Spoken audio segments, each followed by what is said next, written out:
রহিম। প্রিয় সাংবাদিক ভাইরা, আসসালামু আলাইকুম।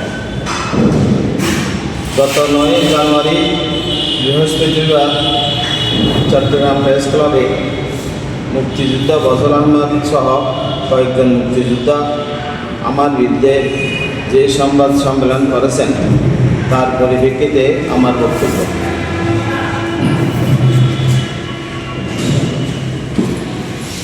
প্রিয় সাংবাদিক, আপনারা জানেন মুক্তিযোদ্ধারা এই জাতির শ্রেষ্ঠ সন্তান। বিএনপির প্রতিষ্ঠাতা শহীদ প্রেসিডেন্ট জিয়াউর রহমান একজন বীর মুক্তিযোদ্ধা। এই রণাঙ্গনে যোদ্ধা ছিলেন,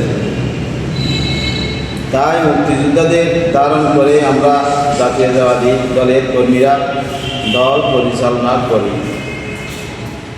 আমার বিরুদ্ধে মিথ্যা ও ভিত্তিহীন যে অভিযোগ আনায়ন করা হয়েছে তাতে ফজল আহমেদ একজন মুক্তিযোদ্ধা হলেও গত 17 বছর তিনি স্বৈরাচারের সরকারের দোসর ছিলেন। তার সহধর্মিণী একজন মহিলা আওয়ামী লীগের সভানেত্রী ও তার পুত্র যুবলীগের সন্ত্রাসী।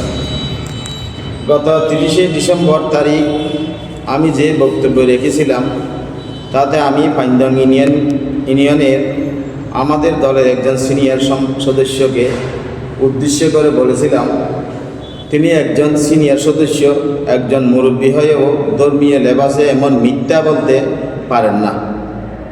তাতে আমি মুক্তিযোদ্ধাদের উদ্দেশ্যে কোনো মন্তব্য করিনি। তা আমার বিরুদ্ধে এই সংবাদ সম্মেলন আমি দলের বিরুদ্ধে একটি ঘৃণ্য ষড়যন্ত্র মনে করি।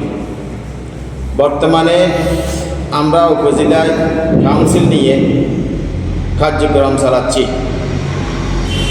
তাতে ব্যাঘাত করার উদ্দেশ্যে মনে হয় এই বক্তব্য দিয়েছে। আমার মনে হয় তাদেরকে কেউ না কেউ ব্যবহার করছেন।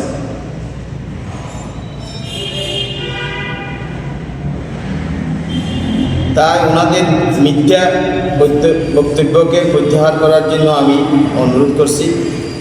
অন্যথায় আইনি প্রক্রিয়ার মাধ্যমে আমি এর যথাযথ ব্যবস্থা নেব ইনশাআল্লাহ। ধন্যবাদ। আমরা দীর্ঘ আজকে 17 বছর ধরে আমাদের জড়িয়ে কোনো কর্মকাণ্ডে আমরা দেখিনি। তিনি হঠাৎ করে এসে 5 তারিখের পরে তিনি এই মিথ্যা বানোয়াট মন্তব্য করতেছেন। আমার মনে হয় তার দলীয়